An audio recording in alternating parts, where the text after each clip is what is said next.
what efforts are you making to advance the Abraham Accords and shore up the diplomatic support for Israel against Iran, not only Iran directly, but also the terrorists that it supports, like the recent Hamas attacks into Israel? We strongly support the Abraham Accords. This is an important initiative, and I think as we see more countries working to normalize relations with Israel, that's a good thing. So two things, Senator. One, we're working closely with the various countries that have already signed on to the normalization process to try to see what we can do to help advance that, to strengthen it, to support it. Second, we're engaged with other countries that might in the future choose to sign on, to encourage them to do the same thing. So you believe that is the correct strategy to pursue the Abraham Accords? I do. Good. And you're doing that vigorously? Yes, we are. Thank you. Our state's on the Canadian border. Not only our citizens, but many others want to be able to travel into Canada. This is particularly the time of year, or beautiful weather up there. What do you anticipate in terms of the border, and do you anticipate it will remain closed after June 21st? What are you doing there on the northern border? We're trying to balance the security issue, which we also work on with CBP. We have 900 miles of border responsibility, but you know, we're used to going back and forth with our good friends, the Canadians. What are we going to do here? We're very much engaged on this. I've had multiple conversations with my Canadian counterpart on this. We understand in particular our fellow citizens who live in border states, the difficulties, challenges that this has presented. Now we've tried and we've worked very hard over the months to at least keep the border going for critical trade, for essential travel.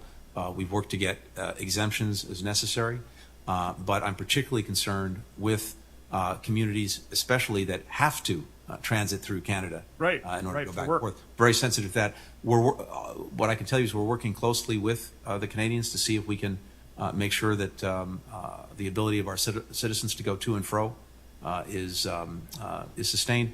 I welcome working with your office on that to make sure that we know where there are particular problems and seeing if we can work through them.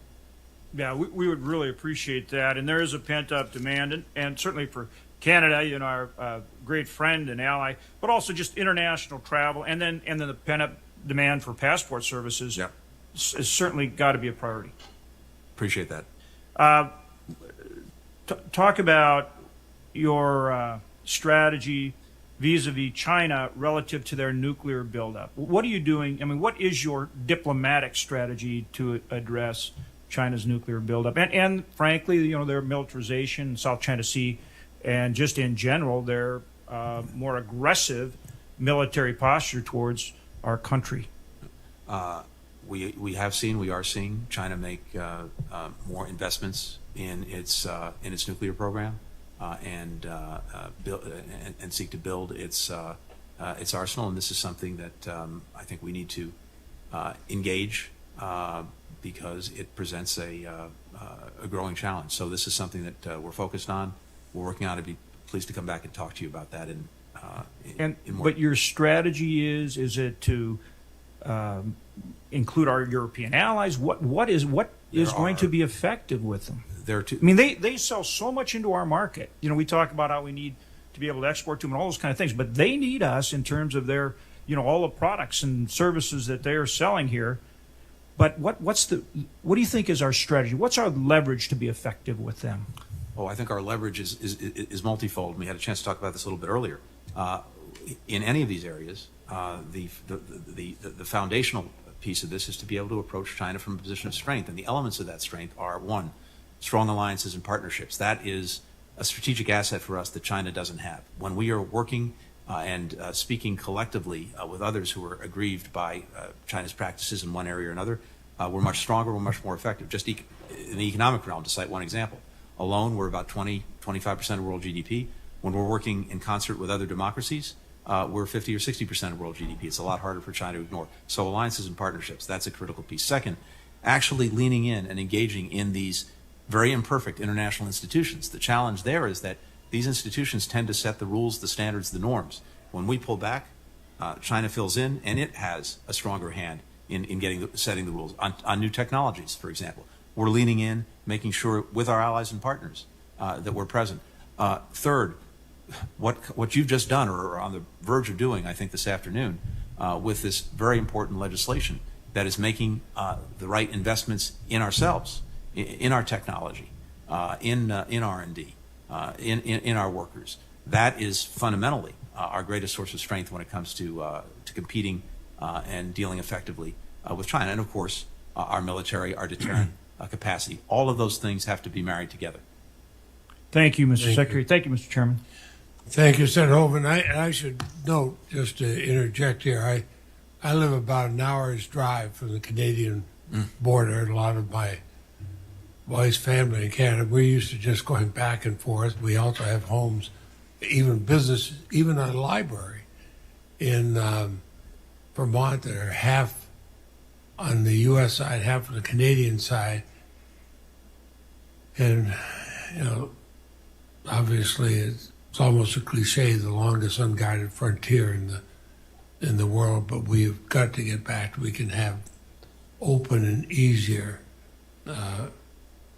back and forth with, I mean, most countries would give anything to have a neighbor like that to the north. Senator Kennedy. Thank you, Mr. Chairman.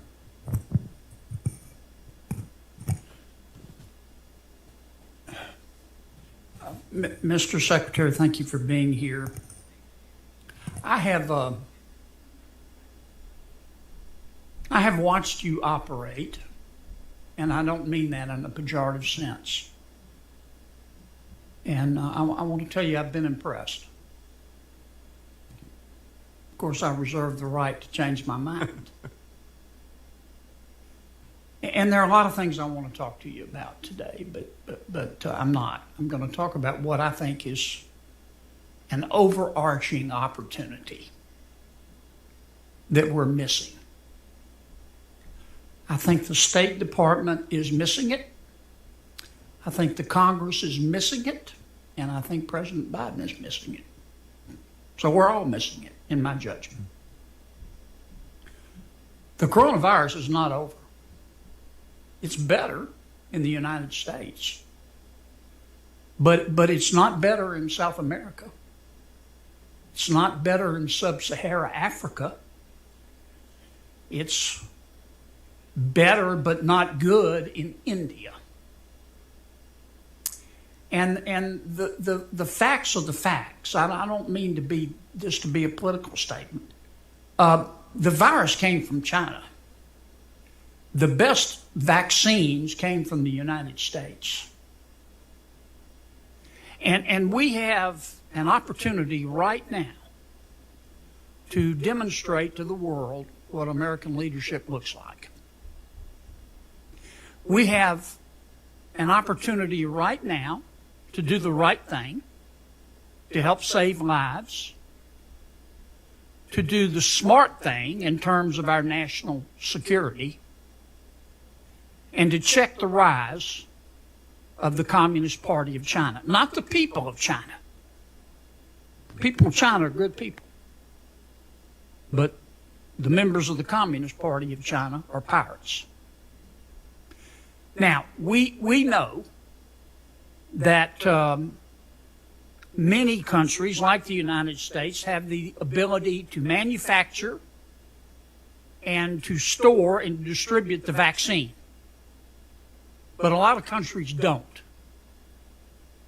And it's dangerous. Not only is it immoral, us not addressing this problem, it's dangerous for the United States as the virus mutates.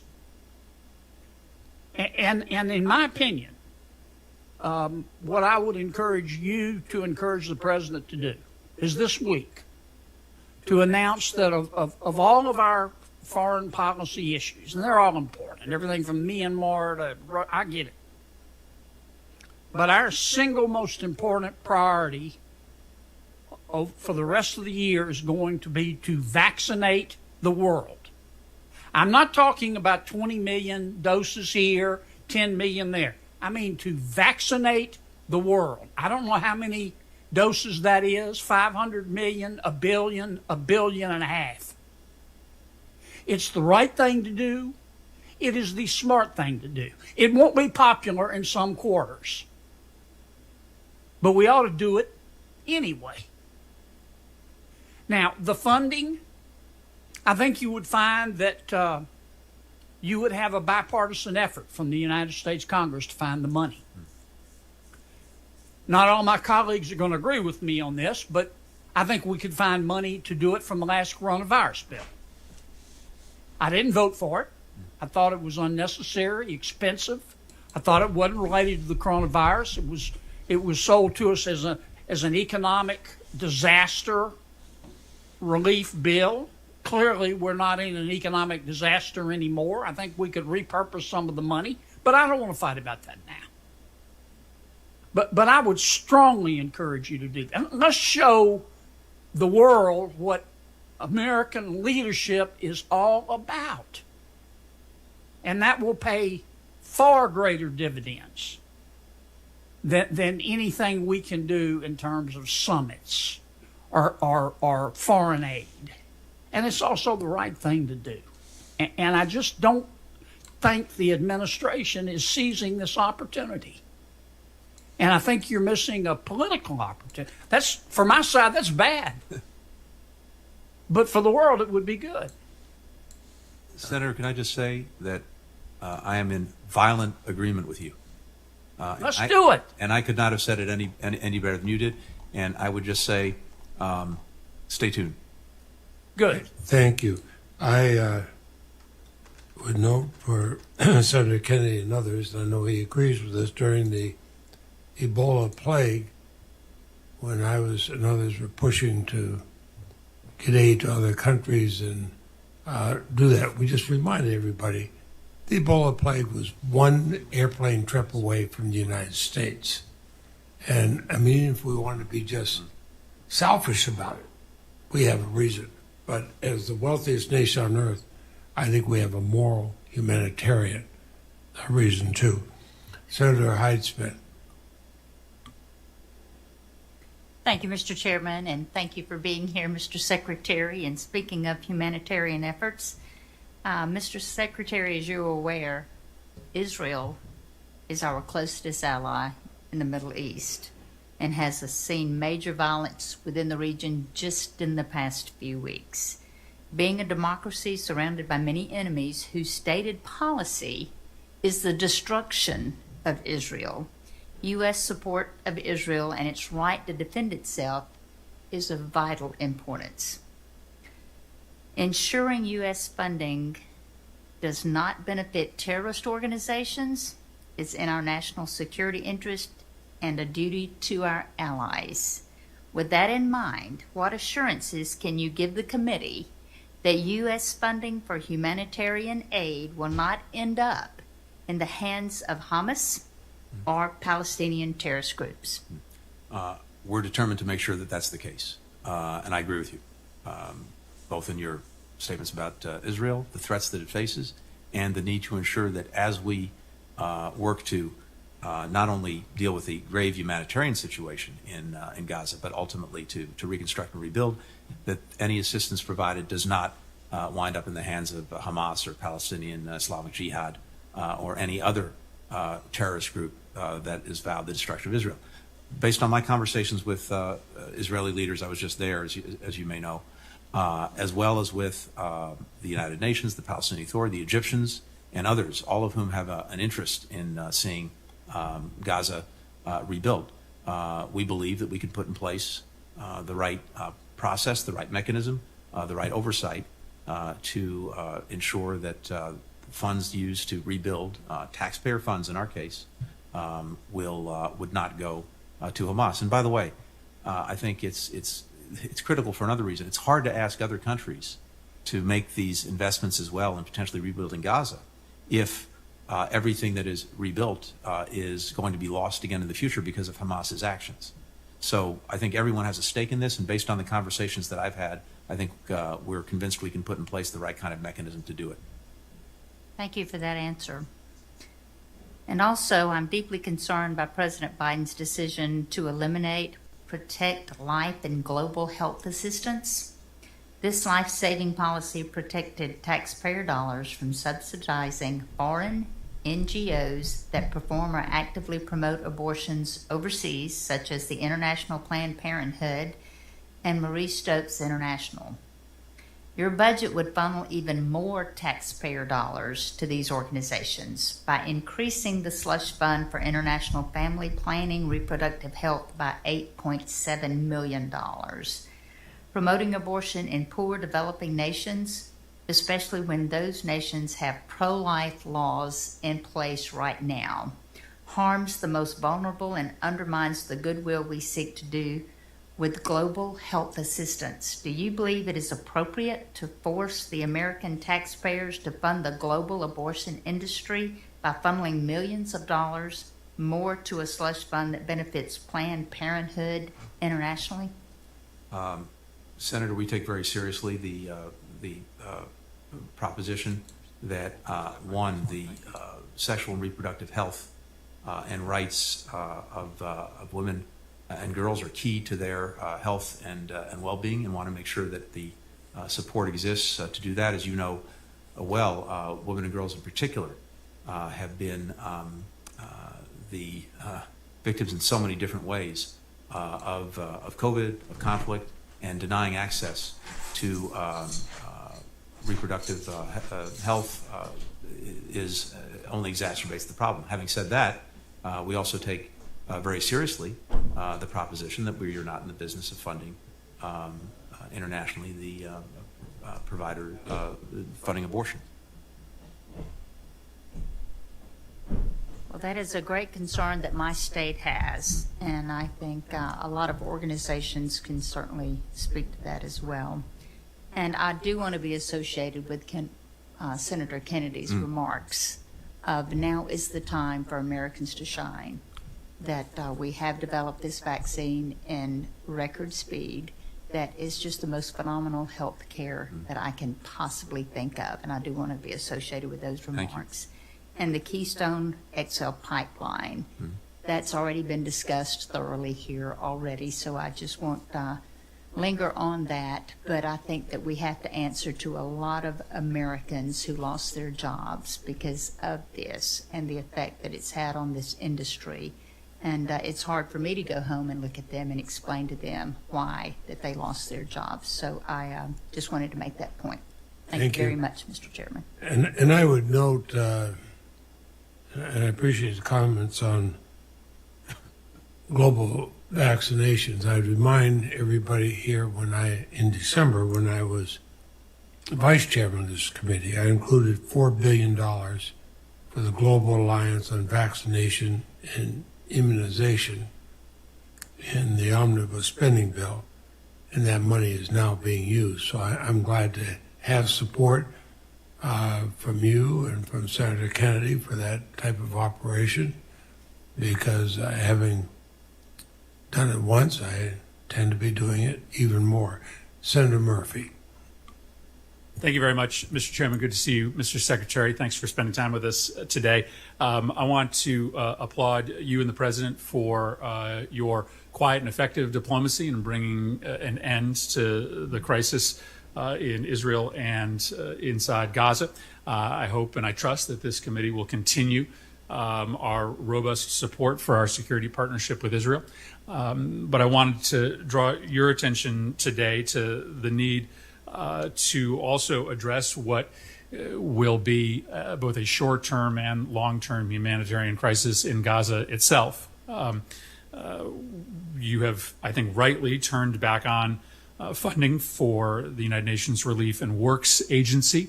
Would love your thoughts on whether there will be room to get that back up to the sort of 2017, 2016 levels of $360 million per year, and whether the administration is discussing plans to join the international community in helping to rebuild Gaza after the course of the latest conflict. And second, just would ask for your thoughts on the continued wisdom of the blockade. A lot of folks supported the blockade when it began over a decade ago because people thought it was a means to sort of force Hamas out of power, also a means to make sure that very dangerous weapons don't get into Gaza that could be used against Israel. Well, Hamas is still there, and as we saw through the dizzying pace of rockets being launched from Gaza into Israel, that blockade didn't seem to effectively prevent Hamas from being equipped with pretty serious weaponry. What it does is result in 50% of the population being out of work, which unfortunately tends to feed Hamas's narrative. So your thoughts on relief efforts going forward in Gaza after the crisis and the wisdom of continuing the blockade?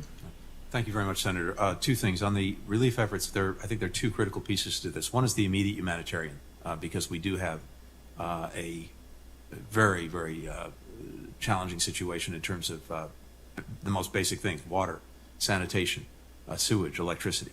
And that needs to move forward as quickly and as effectively as possible. Then there's the question of actual reconstruction, rebuilding. And to your point, and by the way, I had lots of conversations when I was in Israel with Israeli counterparts, but also with Palestinians, and then in Egypt and Jordan and other places. Hamas feeds off of misery and despair. That's the lifeblood of this organization.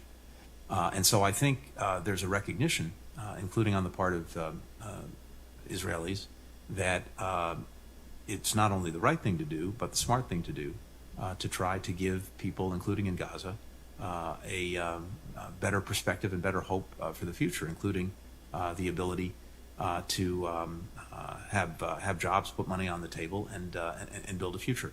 So what we're looking at with our partners in Israel, with the United Nations, with the Palestinian Authority, with Egypt, and others, is a process for engaging in the reconstruction in ways that will sustainably benefit Gazans, but not put money directly in the pockets of Hamas to engage in the activities that have only brought destruction and ruin upon the Palestinian people. So we're very focused on it. To your other point, we had, as you alluded to, restarted our assistance programs to the Palestinians before this conflict.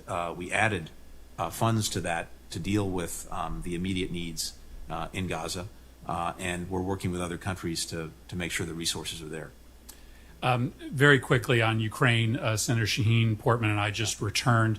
Impressive list of reforms that both the Poroshenko and Zelensky government have engaged in the middle of an ongoing war with Russia. But lately it seems like we have one step forward and two steps back. The President spoke to President Zelensky yesterday. That's right. There's an upcoming trip. Are there specific reforms you'd like to see the Ukrainians deliver on prior to President Zelensky's trip to the United States? Yes, Senator, and I was there myself about a month ago, and had very good conversations with President Zelensky, the rest of his team. And the challenge that you know so well is that Ukraine faces aggression on two fronts: external aggression from Russia, but internal aggression from corrupt forces that are eating away at the democracy that it's trying to build. And so there are a number of areas where it's important that Ukraine make progress, particularly in having an independent judiciary that functions and is chosen, vetted, and has independent oversight, corporate governance, particularly with these state-owned enterprises, that is transparent, and actual implementation of, for example, anti-corruption laws. It's very good that they passed important legislation, but that's not enough. As we know, they actually have to be implemented, and we need to see people engaged in corrupt practices actually brought to justice. That sends a powerful signal that these aren't just words on a piece of paper. They actually mean something. So I think we're looking to see progress in all of those and several other areas as well. Well said, Mr. Secretary. Thank you, Mr. Chairman. Thank you, Senator Murphy. Senator Haggerty. Thank you, Mr. Chairman. Secretary Blinken, it's very good to see you again. I know you've been traveling the world. I have been traveling myself a bit too. I just got back from Israel this past week. There I saw the aftermath of what Hamas has done, launching rockets into southern Israel. Over 4,000 rockets in that attack, as you well know. And it was very clear to me that that attack would not have happened, that capability would not exist were it not for the funding and the support of Iran. So what I'd like to talk with you about for a few minutes is Iran. As I watched our negotiators in Vienna discussing sanctions relief for Iran, while Iran's proxy, Hamas, is unloading rockets on Israel in an indiscriminate fashion. I mean, I went to homes that had been destroyed, civilian homes that had been destroyed by these rockets that came from Hamas. It's extremely disheartening to imagine that we would be considering sanctions relief for Iran at a time that would put tens of billions of dollars more into Iranian hands that they could use to continue their role as the world's largest state sponsor of terror. And these sanctions were very hard fought. You and I have talked about this before. I worked for months to get Japan to stop purchasing Iranian oil.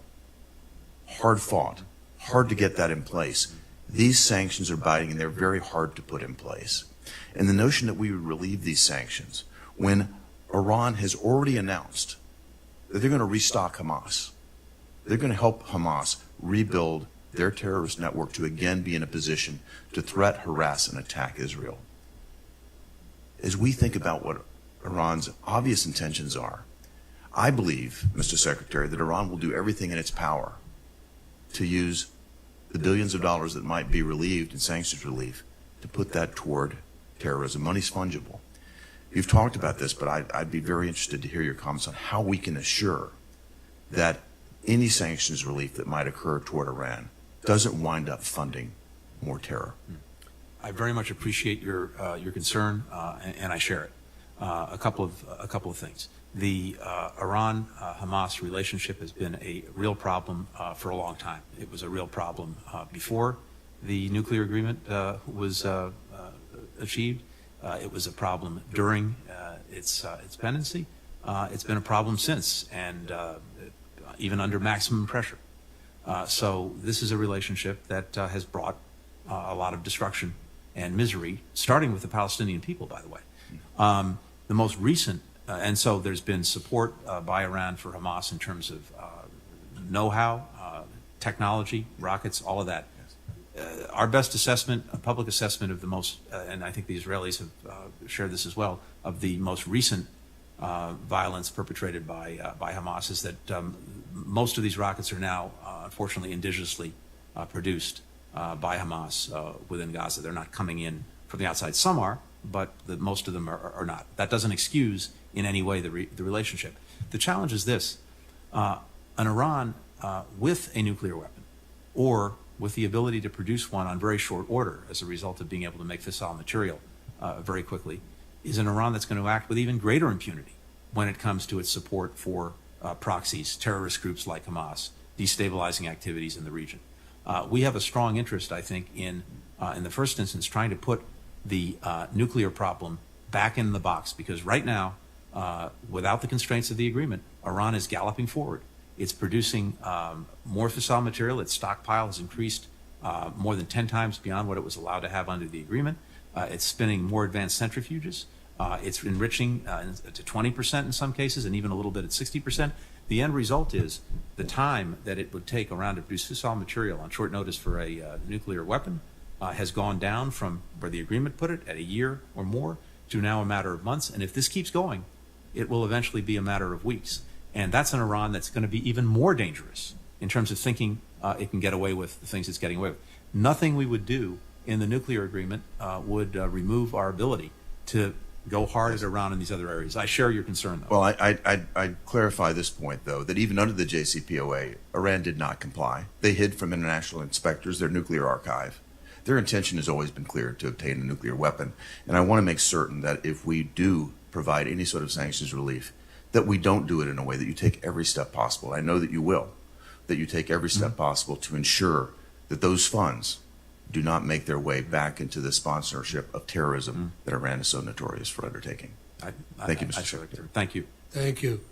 And I see the last vote has started, and so I'm going to thank everybody for being here. But I'm sorry, Senator Reid, my neighbor to the south, Senator Reed, please. Well, thank you. It's easy to overlook someone my size, so I completely, no. I completely understand. You're a giant in the Senate. Please go ahead. Thank you. Let me welcome Secretary Blinken and thank him for the service he rendered not only today but for many, many years to the nation. So thank you. The Global Engagement Center at the State Department has an awesome responsibility to integrate, synchronize, coordinate all efforts designed to upset disinformation efforts aimed at undermining the United States, etc. Do you have the structures and process and the resources in place to do that? Because it's a whole of government operation. Thank you for putting a spotlight on that, Senator. I believe that we do, and I believe that it is vitally important. The work that it does to try to educate, expose, mitigate disinformation is, as we know, increasingly important. And I think the good news is the Global Engagement Center has become really the premier platform for not only exposing but sharing that information with partners, partner countries around the world so that we can act together. We've also put in place a rapid response mechanism working with other countries to go right back at disinformation and misinformation. So we have asked for the resources in the budget to make sure we can sustain effectively the operations of the Global Engagement Center, but certainly welcome working with you on that to make sure it's as effective as possible. And how do you integrate defense capabilities and intelligence capabilities, since they have substantial knowledge of activities outside, particularly outside the United States, that are directed at disinformation and malign activities? Well, they're part of the challenge is making sure that we're working across the government as well, and making sure that we are fully linked up and coordinated with the other agencies. They're bringing to bear some of the information that they're getting, and then our job at the State Department in particular is to try to use that information to more effectively coordinate with other countries to make sure that we're dealing with this problem not alone, but working closely with others. But it starts at home, both with what the Global Engagement Center itself does and the work across the government. Are you satisfied with that there is appropriate support for this effort by defense, intelligence, and other agencies, Homeland Security? My sense is that, as a general proposition, yes. Can we do more? Can we do better? Can we be more effective? Yes, as well. So I think it'd be good to work on that to make sure we're doing it. I look forward to that. And, Mr. Secretary, switching to another topic, the Afghan government. You recently announced $300 million in civilian aid for Afghanistan. Of course, we are still committed to providing military funds, not personnel, but funds to sustain. Can you give us an idea of how those funds are going to be used, your funds, and also how are you going to essentially deliver them when the presence of the United States is shrunk dramatically? So this is a challenge that we're working on, and that is vitally important that we address.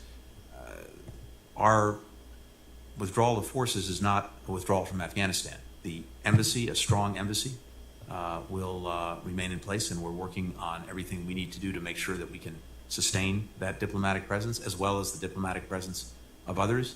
The embassy will be responsible for all of our programs, and our ability to sustain economic, humanitarian development, and security assistance is critical, and the embassy is the linchpin of that. There are for sure challenges that we're going to have to address, particularly the not only the provision of assistance but the oversight to make sure that it's being used appropriately. It'll be tougher, but I think we feel we can put in place the right process, the right means, working with Congress to get that right. But we're determined to do it. I will presume you'll agree with me. Congress should move very quickly to pass legislation to increase visas, the SIV, for personnel that have been very critical to our operations in Afghanistan.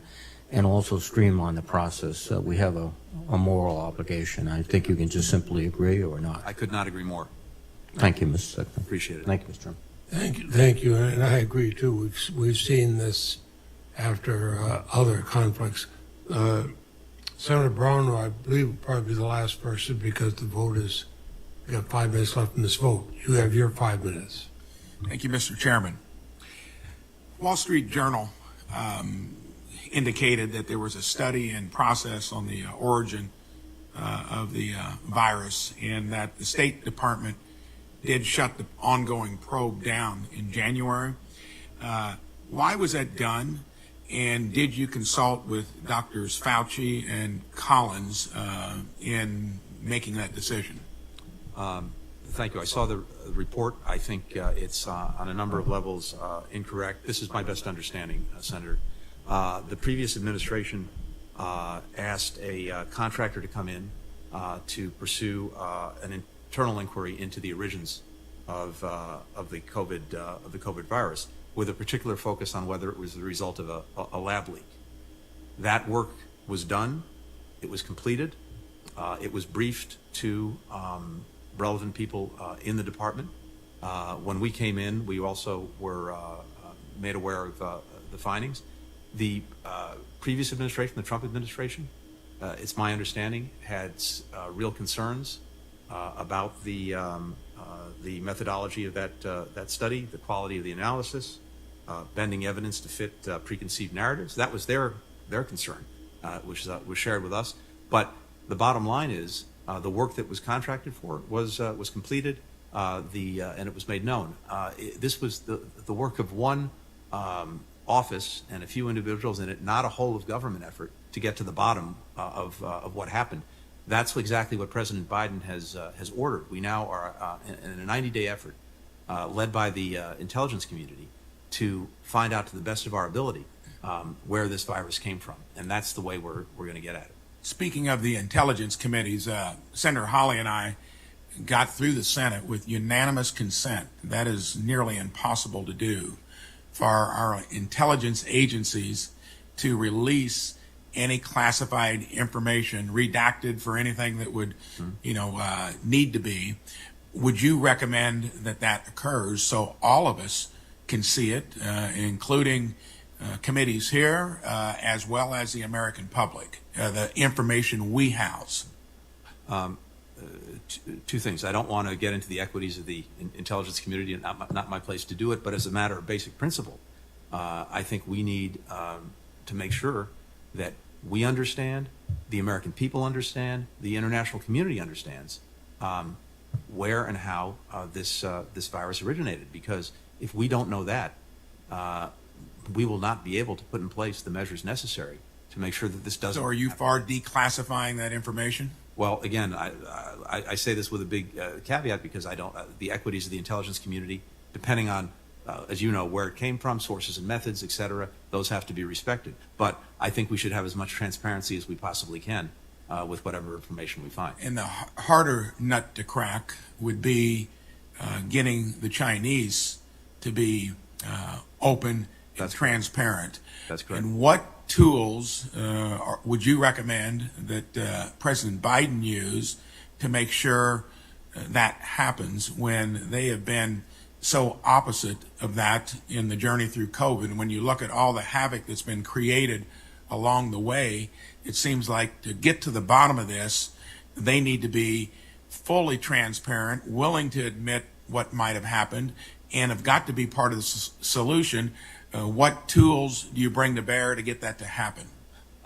First of all, I agree with you, and I think as you said, if you look at this from day one, the government in Beijing did not, to say the least, meet its basic responsibilities in transparency, sharing information, giving access to experts, especially in the early days when it might have made a real difference. And unfortunately, that's continued to this day, including with the report done by the World Health Organization that did not benefit from that kind of information sharing, that kind of transparency. So I think a couple of things. We need accountability for what happened, and who, if anyone, was was responsible. And if that's not forthcoming, I think you're going to see a rising international chorus that will be demanding of China, or in any other situation, any country that's failing to meet its responsibilities. And we will look at whatever tools are appropriate to make sure that information is forthcoming. So beyond a chorus in jawboning, what particular tools or sanctions do you think would come into play? And how far do we go to get to the bottom of it? Well, I don't want to get into hypotheticals going forward. What I can say for today, and I'll also be happy to work with you and colleagues on this, is we will make sure that we have, and others have, tools in place to strongly encourage countries, including China, to actually meet their responsibilities to the international community. I think the country is watching and the world is watching, and it'll take us and you and the president to galvanize those efforts. Thank you. Appreciate that. Thank you. Very much. And with that, we will conclude, but I want to thank all the senators who are here, both sides of the aisle, but especially Secretary Blinken. It's good to have you here. I've had many comments from senators, again, in both parties, and how good it is to have a Secretary of State give clear, direct answers. I know it means a lot to me. And we will keep the record open for written questions to be submitted by 5 p.m. next Tuesday, June 15th. We've held 3 hearings now, one on infrastructure deficit, one on climate change, American Jobs Plan, one on addressing domestic violent extremism, and of course this extremely important one on the State Department budget and our role, our leadership in the rest of the world. Next week we'll have a full committee hearing on national security and budget for the Department of Defense. Secretary of Defense Austin, Chairman of the Joint Chiefs Milley will be here. And I reiterate the need for Congress to begin bipartisan and bicameral discussions with the White House to establish top lines for fiscal year 2022 so we can get on with our work in the committee. But on a personal note, Secretary, it is great to see you again, and thank you for taking this time. Thank you very much, Mr. Chairman.